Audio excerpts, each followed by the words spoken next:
ಬೇಳೆ ಹೋಳಿಗೆ ಮಾಡಲಿಕ್ಕೆ 3 ಕಪ್ ನೀರು, ಈ ಕಪ್ಪಿಂದ 1 ಕಪ್ಪಷ್ಟು ಬೇಳೆ ಹಾಕಿದ್ದೀನಿ.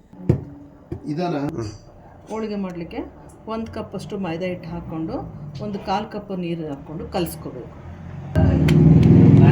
ಈ ಥರ ಕಲಿಸ್ಬಿಟ್ಟು ಒಂದು ಡಕ್ಕನ್ ಹಾಕಿ ಮುಚ್ಚಿಡಬೇಕು. ಈ ಥರ ಮ್ಯಾಂಗೋನ ಒಂದು 4 ಮ್ಯಾಂಗೋನ ಕಟ್ ಮಾಡಿಬಿಟ್ಟು ನಾನು ಸೀಕರಣೆ ಮಾಡ್ಕೊಂಡಿದ್ದೀನಿ ಹೋಳಿಗೆಗೋಸ್ಕರ. ಅದಕ್ಕೆ ಒಂದು ಅರ್ಧ ಟೀ ಸ್ಪೂನಷ್ಟು ಏಲಕ್ಕಿ ಹಾಕ್ಕೊಳ್ತಾ ಇದ್ದೀನಿ. ಒಂದು 3/4 ಬಟ್ಲಷ್ಟು ಸಕ್ಕರೆ ಹಾಕ್ಬೋದು.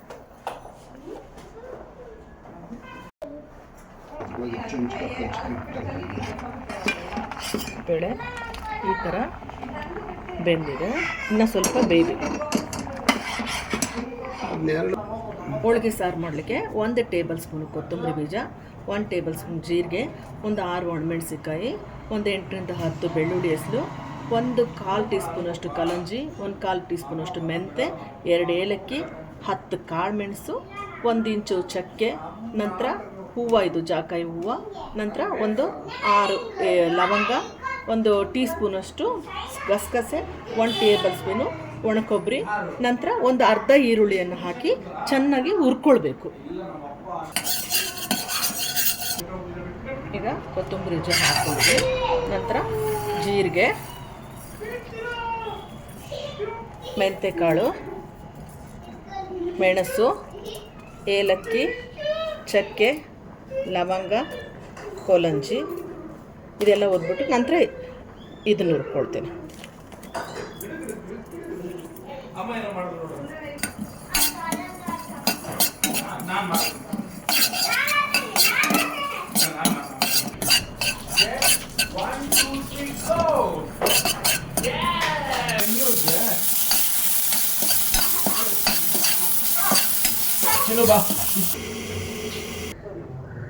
ಈ ಎಲ್ಲ ತಿನಿಸುಗಳನ್ನ ಫ್ರೈ ಮಾಡಿರ್ತಕ್ಕಂಥದ್ದನ್ನು ಗ್ರೈಂಡ್ ಮಾಡ್ಕೊಳ್ಬೇಕು. ಈಗ ಬೇಳೆ ಬೆಂದಿದೆ, ಅದನ್ನು ಬೇಳೆ ಮತ್ತು ನೀರನ್ನು ಕಟ್ಟನ್ನು ಸಪ್ರೇಟ್ ಮಾಡ್ಕೊಳ್ಬೇಕು. ಈ ಥರ ಸೋಸ್ಕೊಳ್ಬೇಕು. ಸ್ಟವ್ ಆನ್ ಮಾಡಿಬಿಟ್ಟು 1 ಕಪ್ ಬೇಳೆ ಅಳತೆಗೆ ಜೊತೆಗೆ 1 ಕಪ್ ಅಳತೆ ಬೆಲ್ಲ ಹಾಕ್ಕೊಳ್ಬೇಕು. ಬೆಲ್ಲ ಹಾಕಿ ಅದನ್ನು ಒಂದು 5 ನಿಮಿಷ ಚೆನ್ನಾಗಿ ಕುದಿಸ್ಕೊಳ್ಬೇಕು. ಸಾಸಿವೆ, ಜೀರಿಗೆ, ನಂತರ ಒಣಮೆಣಸಿನ್ಕಾಯಿ, ಕರಿಬೇವು, ನಂತರ ಸ್ವಲ್ಪ ಹಿಂಗನ್ನು ಹಾಕ್ಕೊಳ್ಬೇಕು. ಮಸಾಲೆಯನ್ನು ಹಾಕ್ಕೊಳ್ತಾರೆ.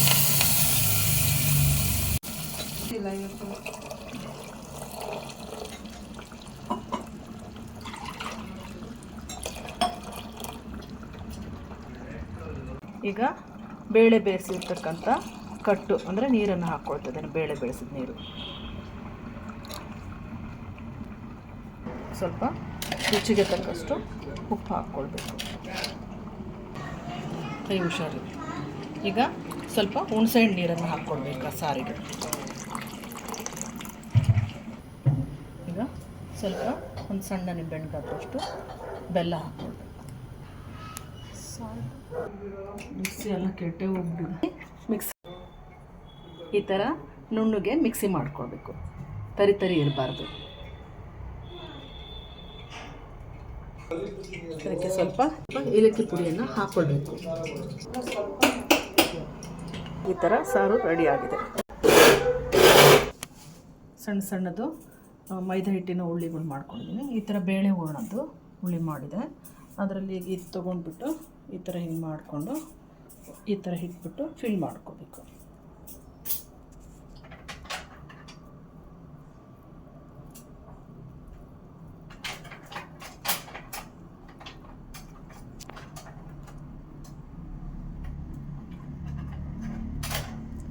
ಈ ಥರ ಫಿಲ್ ಮಾಡಿಕೊಂಡು ಹಿಂಗೆ ಹಾಳೆ ಮೇಲೆ ಹಾಕಿ ಒಂದು ಸ್ವಲ್ಪ ಎಣ್ಣೆ ಹಿಂಗೆ ಹಾಕ್ಬಿಟ್ಟು ಹಿಂಗೆ ತಟ್ಕೋಬೇಕು. ನಂತರ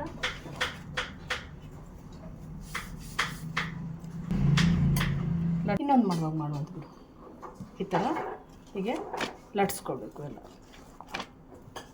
ಇದನ್ನು ಹೋಳಿಗೆನ ಹಿಂಗೆ ಹಾಕ್ಕೊಳ್ಬೇಕು.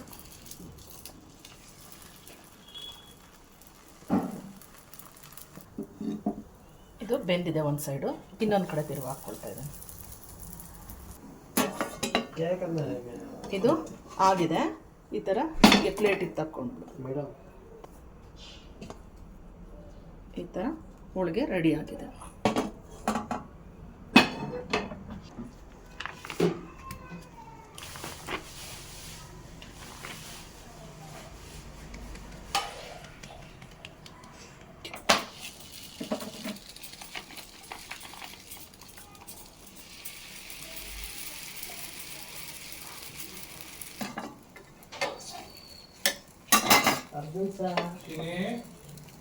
ಈ ಥರ ತಿರುವಾಕ್ಕೊಳ್ಬೇಕು. ಈ ಥರ ಹೋಳಿಗೆನ ಮಾಡ್ಕೊಳ್ಬೇಕು. ಈಗ ಹೋಳಿಗೆ ರೆಡಿ ಆಗಿದೆ. ಸೊ ಮ್ಯಾಂಗೋ ಹೋಳಿಗೆ ರೆಡಿ ಆಗಿದೆ. ಮಾವಿನ ಹಣ್ಣಿನ ಸೀಕರಣೆ ಮತ್ತು ತುಪ್ಪ ರೆಡಿಯಾಗಿದೆ. ನೀವು ಮನೇಲಿ ಹೀಗೆ ಹೋಳಿಗೆ ಮತ್ತು ಮಾವಿನ ಹಣ್ಣಿನ ಸೀಕರಣೆಯನ್ನು ಮಾಡಿ ಟೇಸ್ಟ್ ಮಾಡಿ ನೋಡಿ. ಲೈಕ್ ಮಾಡಿ, ಶೇರ್ ಮಾಡಿ. Bye bye. Thank you.